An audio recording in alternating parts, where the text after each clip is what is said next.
Ja, super. Jaz bi mogoče sam še to te vprašal, glede na to, da si razvil to metodo IQ, pa vse to, kar smo se pogovarjala, sigurno se bo kdo v teh tematikah najdu, ne? Da mi malo poveš o tem 30-dnevnem programu IQ metode. To je vprašanje. Kako poteka, ja.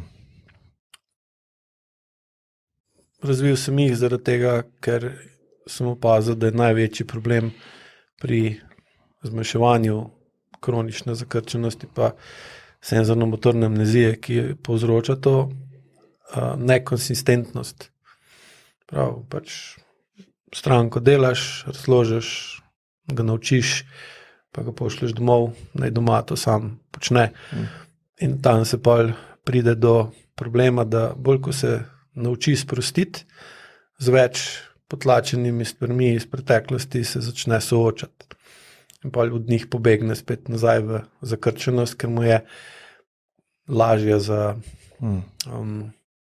kratkoročno boljša rešitev, dolgoročno pa vodi v vedno večjo neučinkovitost. In na programih se pa v bistvu vodim stvari tako, da vsakodnevno razmišljajo, slišijo in tudi vajo naredijo ob moji prisotnosti, kar pomeni, da so, kolikor je najbolj možno, zbrani na to, kar delajo, veliko bolj, kot če delajo sami.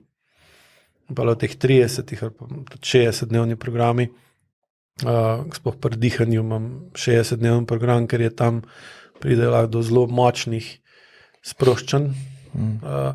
In če je premalo časa, potem lahko pride do tega prehitro in potem namesto, da bi travmo zmanjševal, jo povečuješ. In pa, ko na programu v bistvu dobijo dovolj podpore, tako z moje strani, kot tudi soudeleženih, ker so vsi tam z istim razlogom, ali da odpravijo bolečine spodaj, v spodnjem delu telesa, v zgornjem delu telesa, uredijo dihanje oziroma začnejo razumeti, zakaj sploh ne dihajo prav.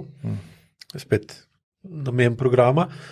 In pa tako sodelovanje jim omogoča, da grejo dosti globlje v svoj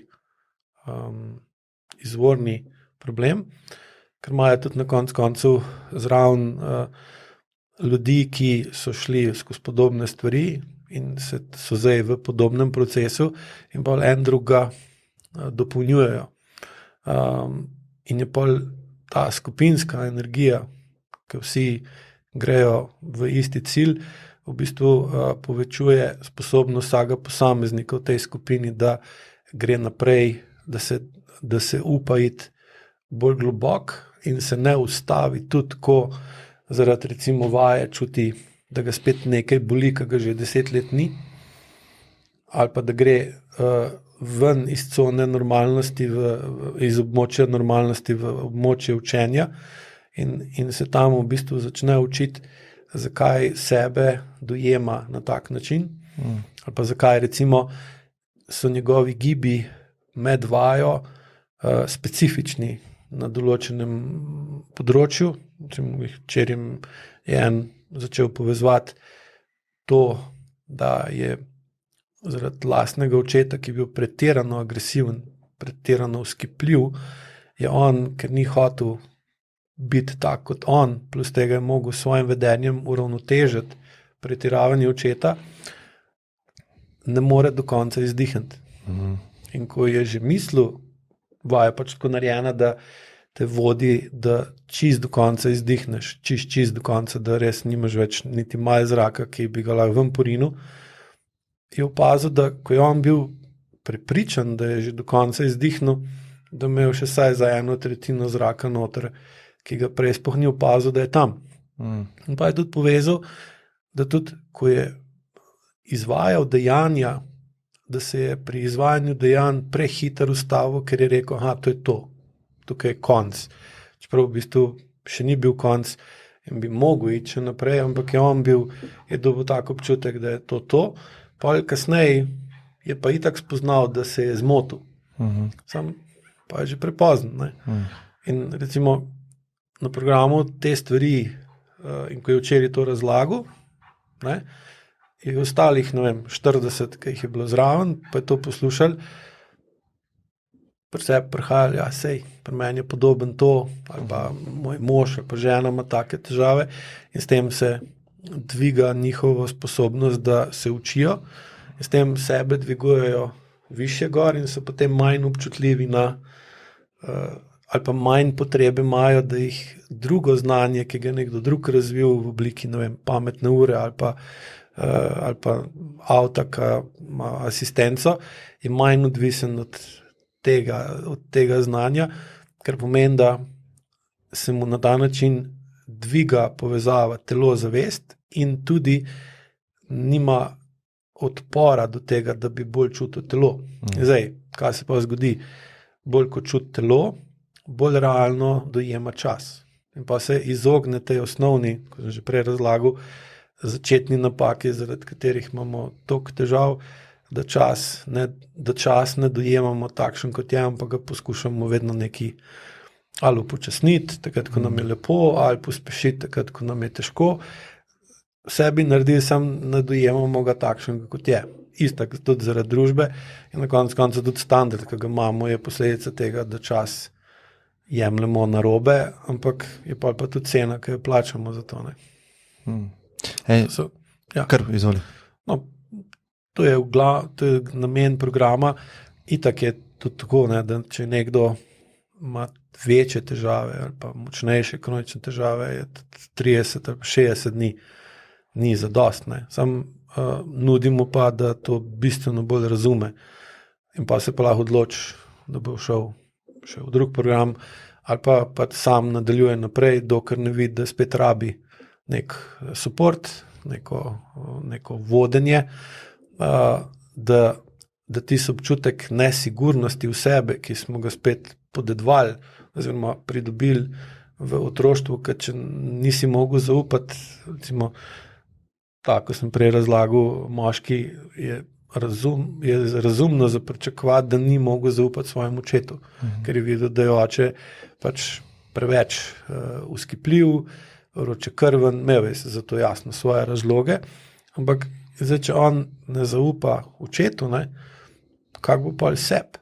ko se nekaj odloči in pol ta dvom, ki ga imaš noter v sebi, ki tega itak vsaka sprememba, ko si prej razlagal, v tvojih spremembah imaš noter dvom. To je človeško, to je logično. Zdaj, če ta dvom znaš skozi razumevanje sebe, skozi meditacijo, skozi pogovore, razmišljanje, analizirati in vidiš, da je razumno tveganje, da se splača, drugače rekel, pa se za to odločiš. Zdaj pa recimo nekdo dela vajo, se bolj čuti in bolj, ko se čuti, bolj močen dvom v sebi, ki ga ima že od prej. In pa ne ve, ali je ta dvom na zdaj, ali je ta dvom naprej in kva ne zdaj naredi s tem. In recimo v programu tukaj dobivajo konstanten dotok informacij, ali od mene, ali od drugih, ali pa od sebe skozi vajo, zato da ta dvom lahko bolj natančno definira, od kje je, in bolj, ko ga razume, bolj ga lahko umesti v, to je bilo, to je, in bolj lažje najde pravo pot ali pa svojo pravo pot, da se izkoplje iz kroničnih težav, ki so vedno posledica kronične nezmožnosti, da bi uredil to, kako si in kako funkcioniraš v okolju. Ja, jaz sem ogromno dobil sporočil, mislim ogromno, 10-20, da jim je IQ, gre od range-a, spremenil mi je življenje, do zelo mi je pomagala, tako da sem se mi tudi zahvalil, da sem v bistvu te imel tukaj, pa da so to spoznali, tako da jaz bi se ti za to rad zahvalil, za vse, kar delaš in sigurno se še kdaj v bistvu srečava v tem kontekstu. Upam. Je veri dober. Tudi razložiti, pa poslušati. Se pravi, ker daskrat, ko delam recimo stranko, ne povejo, kaj mislijo, pridejo po analizo, pride, pove ali pa na programu in od tebe pričakuje, da boš ga prebral, ne, pa da mu boš povedal, lej, zaradi tega pa tega imaš ta pa ta problem in mu boš dal, kao, evo, Google fortune cookie, ne, ko dobiš listek, in zdaj to, ok, to bom rešil, ne. Sem jasno, da pa to ne gre tako, ker kaj jaz jim lahko dam je, da jim njihovo telesno informacijo, sploh to, kar njihovo telo pove, jim kot nek translate, kot nek prevajalec jim poskušam prevesti, kar vidim, kar dojamem, kar povežem iz tistega, kar mi razlagajo in jim pol na njim razumljiv način sem nek kot prevajalec iz telesne govorice v govorico zavesti. Če sem imel recimo stranko, ki je bila zelo grdo izkoriščena v otroštvu. In pač sedi na stolu, se pogovarjava, ne, in ko sem jo gledal, je delovala tako, ko sem si tudi malo povedal, ne, kot da sem jaz en Taliban z Kalašnikovom in sam čaka, kdaj jo bom ubil. Čeprav ona zavestno je točno vedela, da jaz to nisem in da je nič hudega ne bo, ampak če bi samo telo gledal, pa bi sam njo snemal, pa ne bi imel nobenega konteksta, kva to je, pa bi nekoga vprašal ali pa 100 ljudi vprašal, kaj vidijo na tem posnetku, bi rekli zelo prestrašeno starejšo žensko, ki sicer bi različne prispodobe uporabljali pač odvisno od svojega življenja, čeprav realno stanje pa je bilo, da je ona bila v moji ordinaciji, kjer je vedela, da ne bo nič hudega, ker je prišla sem po to, da bi si uredila te probleme, ker so že 20 let se s tem ubadajo, pa ni bilo rešitve. In tudi, ko sem jo vprašal, ali se tako počuti, ne, počutim se v redu. Če bi pokazal njeno sliko ali pa video posnetek, pa bi rekel, kaj vidiš na tem posnetku, vidiš človeka, ki je v redu, ali vidiš človeka, ki je na smrt prestrašen. In pa je začela razumeti, da ima dve osebnosti, zavestno, ki doživlja življenje tako, pa telesno, ki izraža določene pretekle dogodke, nad katerim ona, ki zdaj več v njih ni, mama je zdaj recimo že pokojna, sprav na njo realno ne more več vplivati, ampak ona še kar isto stvar na telesnem nivoju rekel, drgne. In pa se rekel, ok, uležite se ulegla na mizo, pa je začela izvajati vajo, je opazila isto stvar, da ko hoče recimo počasi dvigniti desno nogo, da se ne more odriniti od leve rame, ko pa recimo je počasi dvignila levo nogo, se pa lahko odrinila od desne rame.